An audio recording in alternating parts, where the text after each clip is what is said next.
Agora vamos conhecer as atrações do Salão Nobre.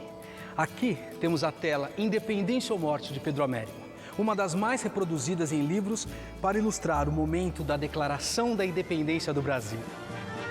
Independência ou morte? Independência ou morte?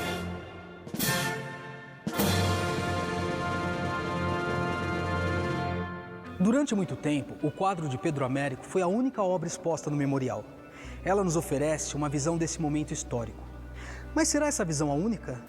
Aqui mesmo, nesta sala, estão outras 3 reproduções sobre o mesmo tema, feitas por outros artistas, onde os elementos e a composição nos mostram pontos de vista diferentes da independência.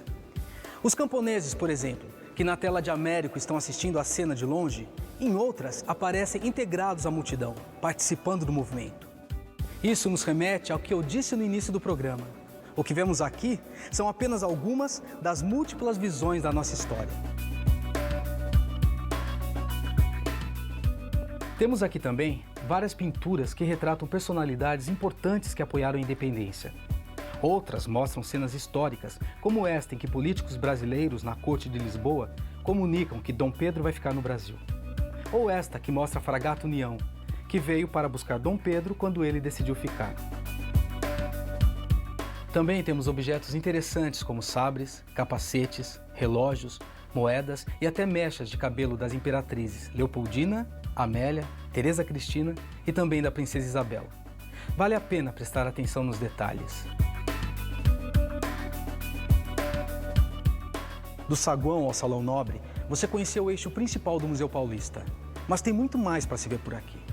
Já que estamos no piso superior, vamos começar por essa ala, onde está retratado o universo do trabalho.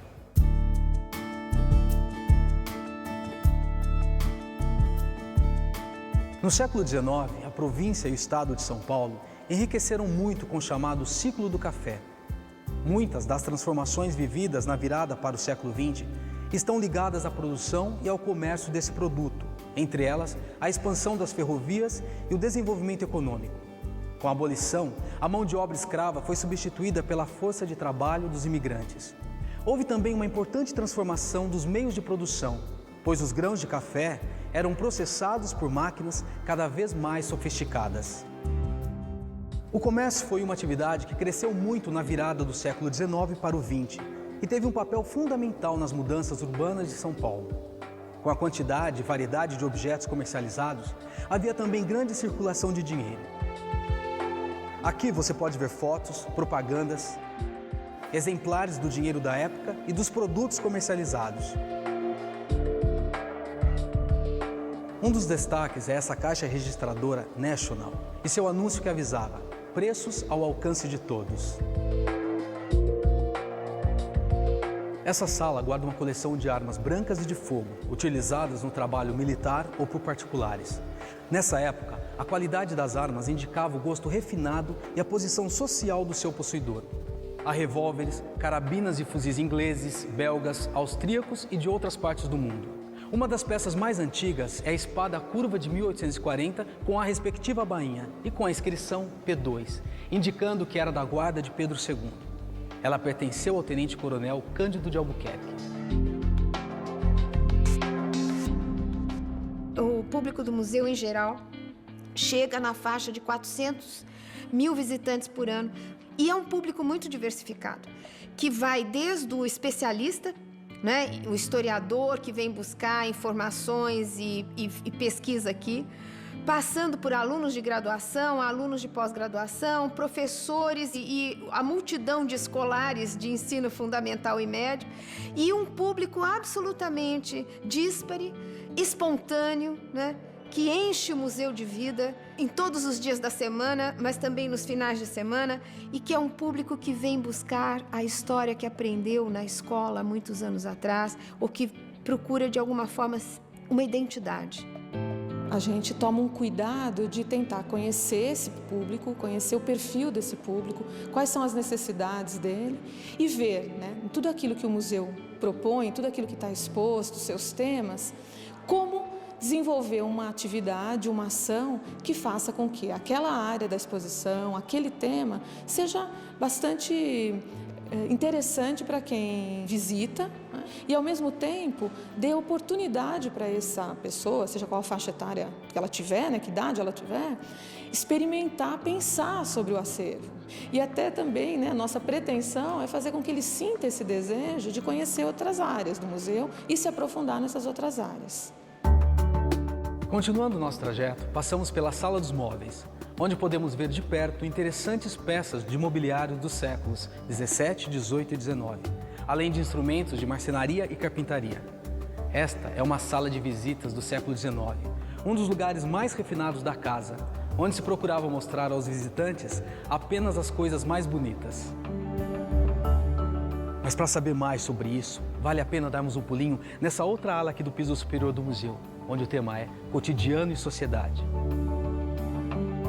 Aqui você pode ver um pouco da intimidade das pessoas do século XIX.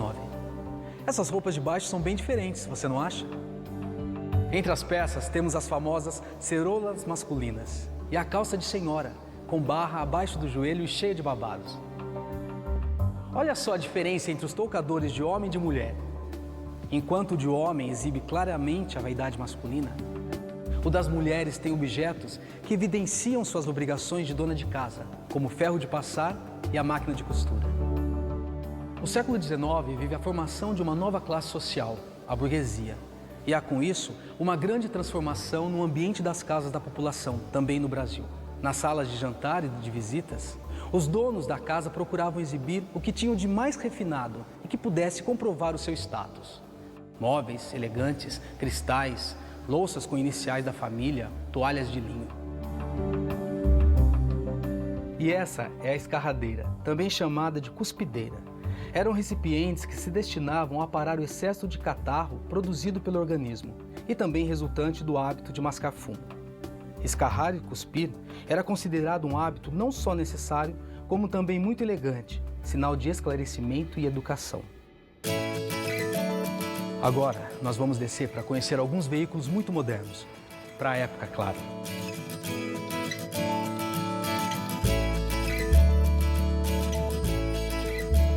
Essa ala do museu é dedicada às transformações que São Paulo sofreu entre 1890 e 1920, com a modernização dos serviços públicos, que tinham como modelo Paris ou Londres. Este carro de bombeiros do fim do século XIX era movido a tração animal, ou seja, puxado por burros. Esses carros do serviço sanitário eram usados para a higiene urbana, desinfetando as ruas para combater epidemias como difteria, cólera, tuberculose ou varíola, e também para o transporte de pacientes ao hospital. Esses modelos com motor já são do finalzinho do século XIX e início do XX.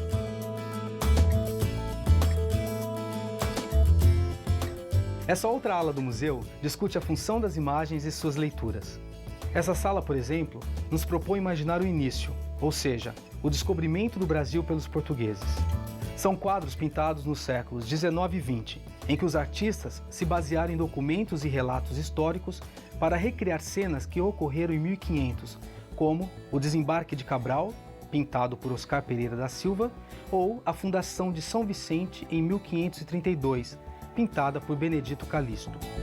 Esses quadros foram lentamente constituindo um imaginário sobre o passado brasileiro e paulista, criando uma memória coletiva, mas cabe sempre lembrar que essas são apenas visões, entre muitas outras.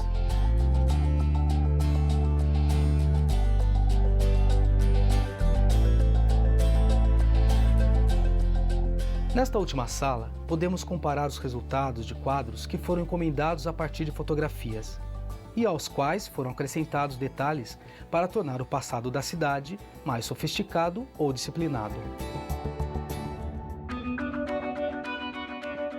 Para completar nosso passeio, vamos dar uma olhada no subsolo do Museu Paulista. Aqui acontecem exposições rotativas montadas com acervos do museu, como móveis, objetos e pinturas do século XVIII e XIX. Esse espaço, por exemplo, conta a história dos tropeiros com seus objetos do dia a dia. Já esta sala secreta esconde uma coleção curiosa de ferros de passar roupas, com exemplares de ferro fundido que funcionavam a carvão e chegavam a pesar até 5 quilos.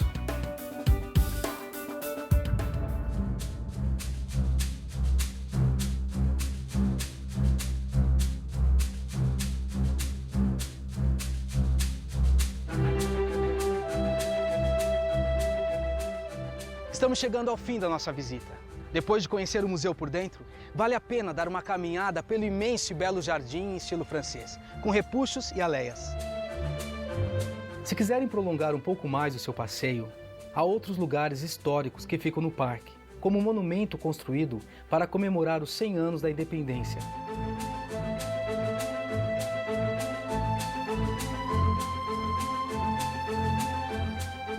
E a Casa do Grito, que embora tenha sido vinculada à cena da proclamação da independência na tela de Pedro Américo, o documento mais antigo sobre a sua origem é de 1884. Bom passeio para vocês! E a série Conhecendo Museus continua com novas viagens interessantes. Até lá!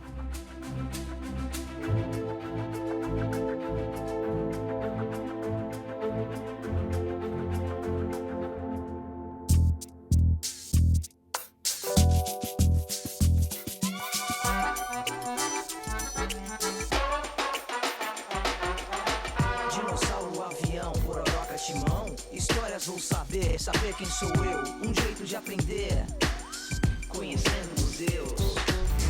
O Brasil viajar sem sair do lugar. Cafuso ou mameluco, saber quem sou eu. Vou logo resolver, conhecendo museus.